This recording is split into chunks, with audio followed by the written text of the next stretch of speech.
Maxime, ça va bien? Ben oui, toi-même, Coralie. Ben oui, ça va bien. Alors, ce soir, à l'émission, on a quand même une belle, grosse émission. On va avoir Mathieu Bock-Côté, qui est chroniqueur au Journal de Montréal, entre autres, et sociologue. Alexandre Leduc, qui est candidat dans Hochelaga Maisonneuve pour Québec solidaire. Et on a aussi Mathilda Camionnat, qui est une jeune artiste de la relève. Ça va être beau, ce soir. Certainement. Fait que, Louis, par la machine.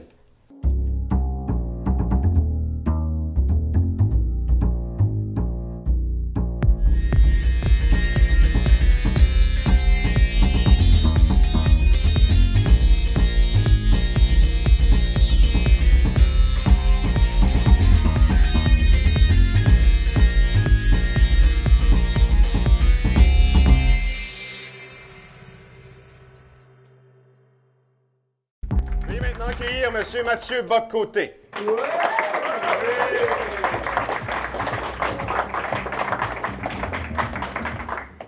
Alors, Mathieu Bock-Côté, sociologue, chroniqueur au Journal de Montréal, auteur des livres Fin de cycle et La dénationalisation tranquille. Bienvenue parmi nous. Bonjour. Ben oui. Ça va bien? Très bien, vous? Merveilleux. En fait, moi, j'ai une question pour vous. Vous vous considérez parfois comme un indépendantiste conservateur.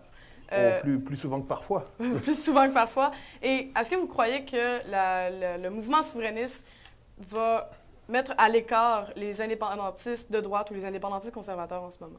Non, en fait, je crois qu'il y a une tentative de réconciliation par rapport à la grande famille souverainiste depuis quelques années. C'est-à-dire, le Parti québécois, lorsqu'il est créé, il faut se rappeler des circonstances, c'est une alliance entre le centre-gauche technocratique libéral de René Lévesque et une droite conservatrice nationaliste qui est liée au RN.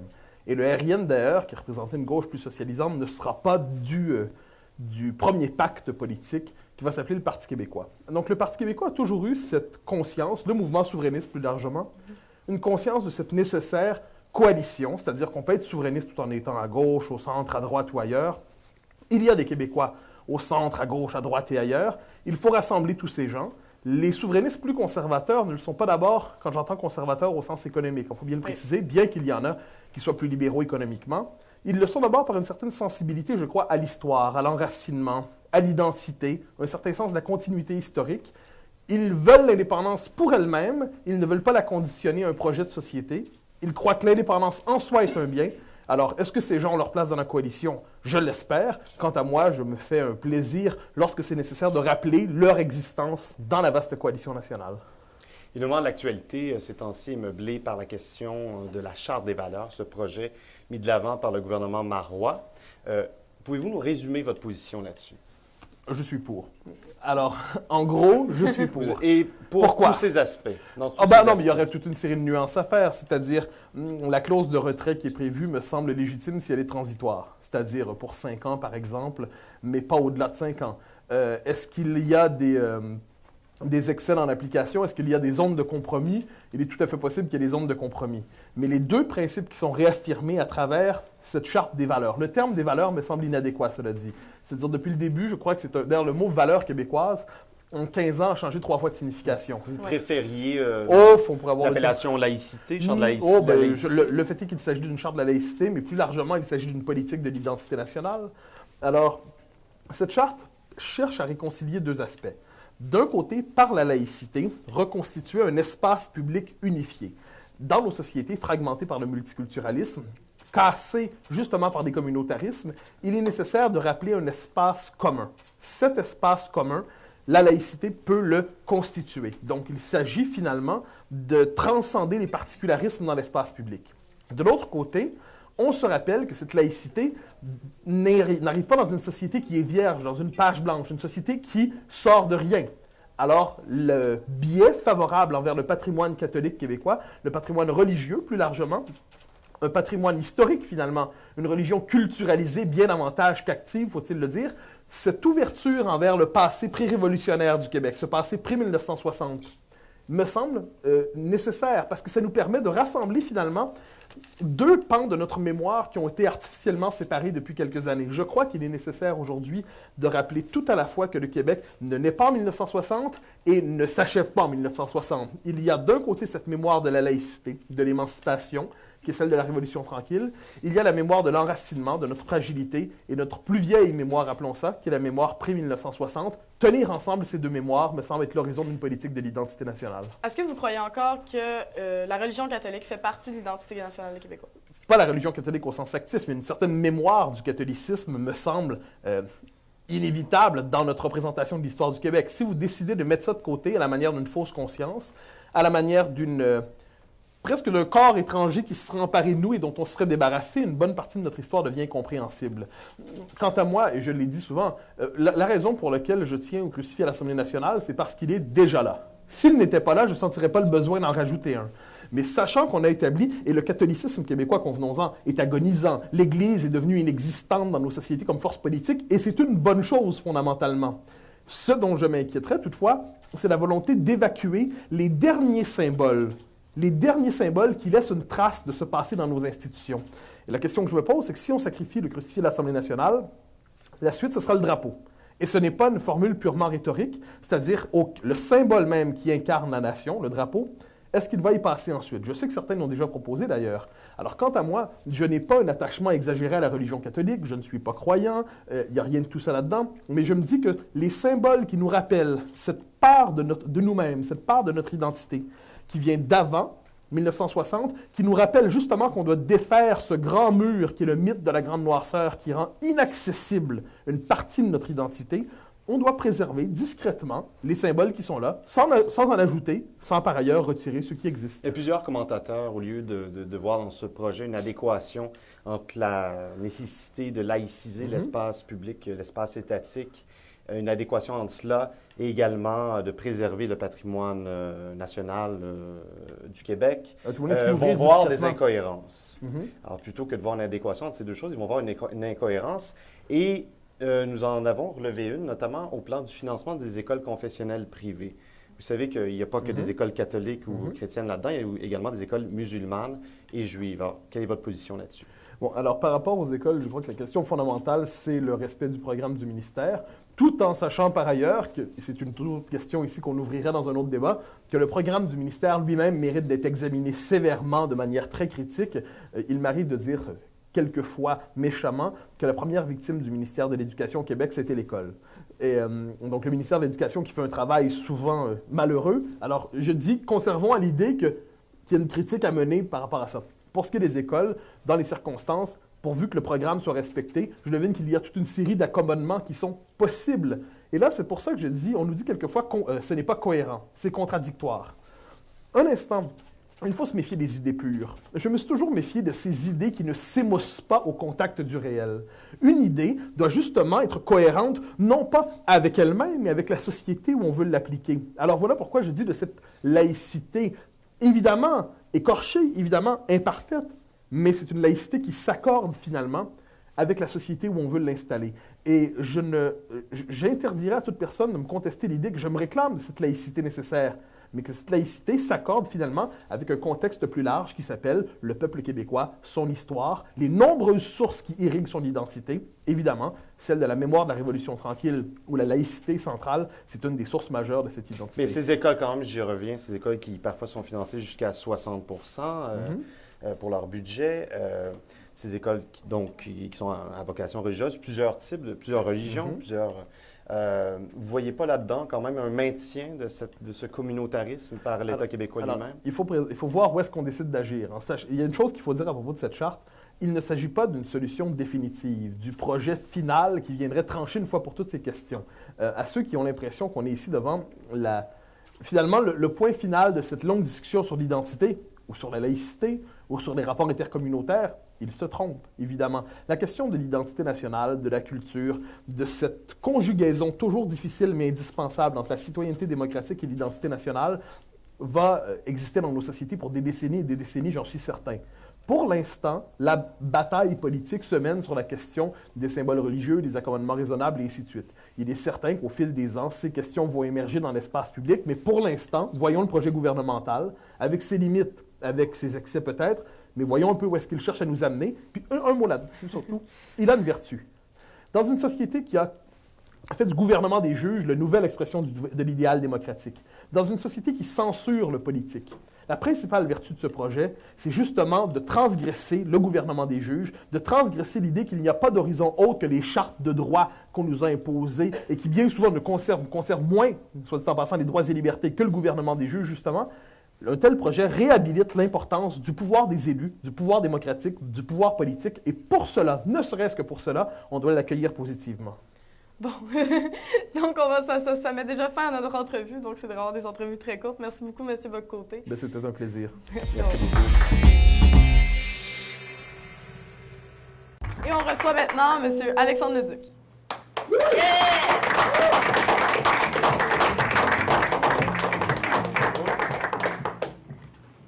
Comment allez-vous? Bien, ça vous? va très bien, moi, bien confortablement assis. Donc, Merci Alexandre Leduc, vous êtes connu surtout au niveau de la syndicalisation. Donc, même dans votre premier emploi d'été en 2007, vous avez fait la syndicalisation là-bas.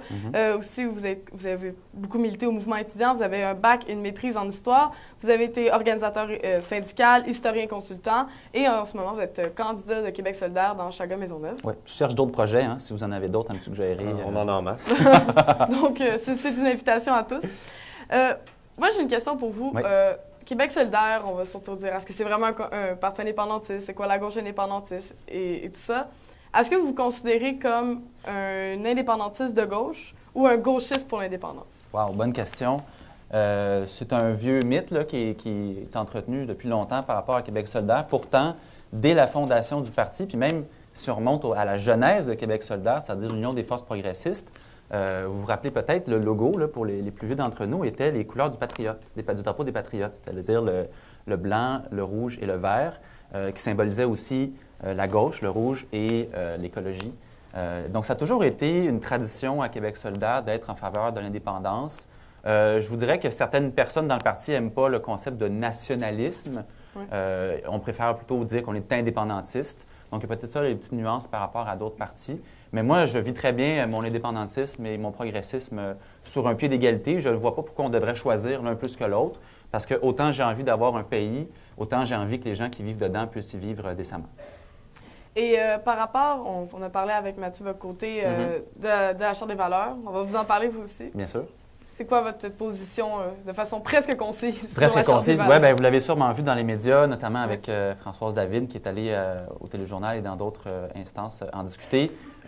On est des laïcs à Québec solidaire, on l'a toujours été. La laïcité de l'État, c'est quelque chose qui est important.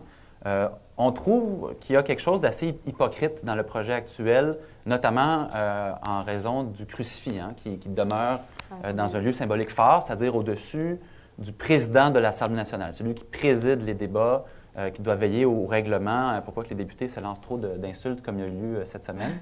Mais voilà. Alors nous, on trouve que ce symbole-là, qui d'ailleurs, on le sait maintenant, a été installé par Duplessis, représente en quelque sorte la grande noirceur, représente ce qu'on voulait à l'époque, c'est-à-dire une fusion entre l'Église et l'État. Les services d'éducation, de la santé étaient pris en charge par l'Église avec toutes sortes de lacunes que ça implique.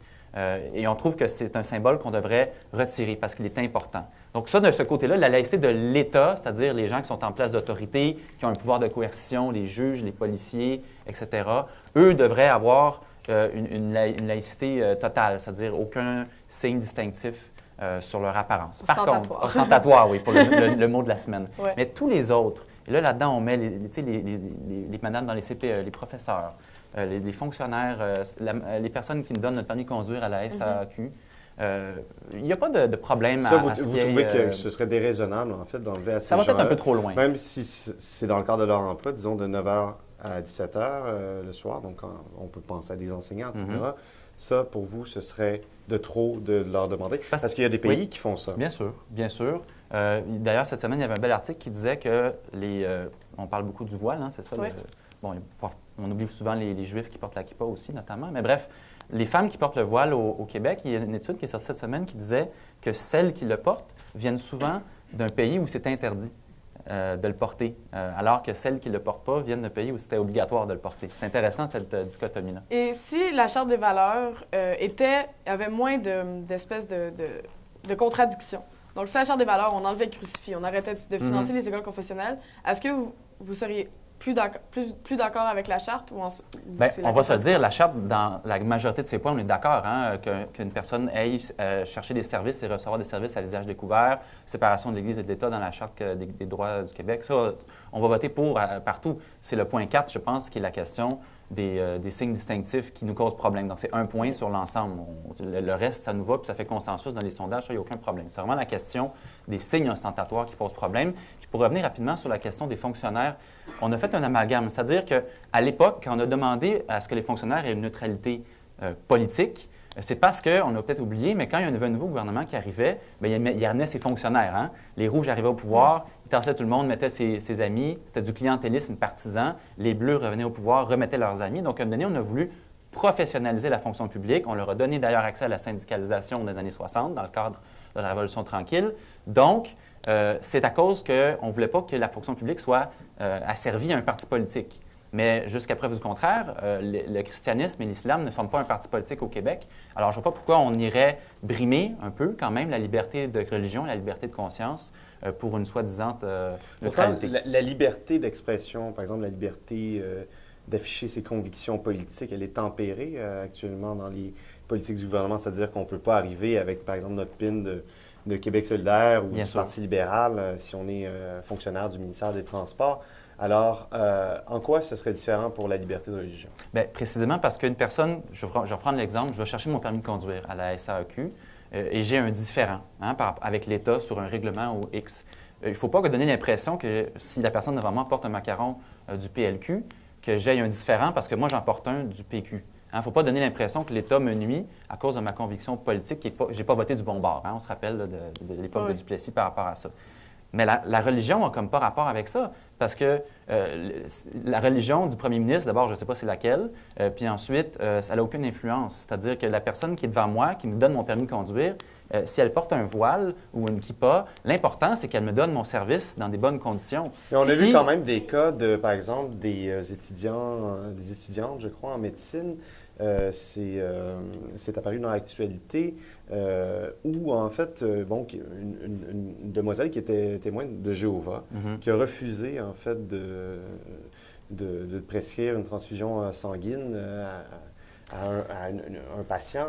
Il y a quand même des cas comme ça qui ont été relevés, ou par exemple dans le milieu de l'éducation. Vous avez entièrement raison, sauf que là, on tombe dans les accommodements raisonnables, qui n'est pas la même chose, qui est un autre débat. Puis je pense que la Charte s'adresse à cette question-là, puis on est content qu'il y ait des balises plus claires. Il y a déjà des balises qui ont été faites par la jurisprudence, par les tribunaux, mais d'en rajouter des balises plus claires, ça, on est entièrement d'accord. Mais ce n'est pas le même terrain de jeu exactement que la question de certaines minorités qu'on jugerait peut-être trop visibles et qu'on voudrait écarter de la fonction publique. Et en terminant très rapidement, vous vouliez nous parler de la campagne « Sortir du noir, choisir l'or vert ». C'est une campagne de Québec solidaire? Oui, bien c'est parce que la charte, c'est important, mais il n'y a pas juste ça dans la vie. Il y a la vraie vie qui continue aussi. En ce moment, il y a toute la question du pipeline. La compagnie Enbridge veut inverser le pipeline et faire passer des centaines de milliers de litres de pétrole par le Québec, du pétrole sale de l'Alberta qui est hyper polluant. C'est l'une des choses les plus polluantes au monde. Et ça se fait à notre nez et à notre barbe. Et nous, on pense qu'on devrait un peu plus en parler. Il y a des énergies renouvelables qui existent au Québec. Il faudrait investir de l'argent. On propose d'investir 1 milliard par année. Ça créerait environ 17 000 emplois par année dans les régions du Québec. Et en ce sens-là, on a démarré une campagne politique qui s'appelle « Sortir du noir, choisir l'or vert » pour proposer des alternatives. Donc, on va suivre tout ça. Et si jamais il y a des élections, il y a des rumeurs des élections. Oui, si jamais il y a des élections, vous êtes en Chagrin-Maisonneuve, on va peut-être se revoir. Donc, merci beaucoup, Alexandre Leduc, de venir à l'émission. Merci beaucoup. On reçoit aussi cette semaine Mathilda Camuena. Salut Mathilda. Salut, ça va? Oui, toi. Donc, tu as participé notamment à La Voix. Oui. Oui, et cet été, vous avez fait le Zoo Fest, donc les deux, avec Maude Paquin, vous êtes un groupe de Human. Oui, c'est ça. Et vous avez participé donc aussi au Festival de percussion de Longueuil et des événements à venir, je l'espère. Et si jamais on veut te contacter, comment on fait ça? Ben, dans le fond, parce que là, on est comme on travaille, puis c'est difficile, on est deux, c'est dur de gérer quand t'as pas vraiment une grosse équipe. Dans le fond, la meilleure solution, ce serait d'aller sur Facebook, puis d'aller like notre page Human, Human, MKC. OK. Comme humain, MKC. C'est pas compliqué. Puis juste de like la page, puis si vous avez besoin d'avoir quelques informations, juste à nous écrire, puis nous, on gère ça. Parfait. Donc, on va vous écouter dès maintenant. Yeah! Merci. 1, 2, 1, 2, 3.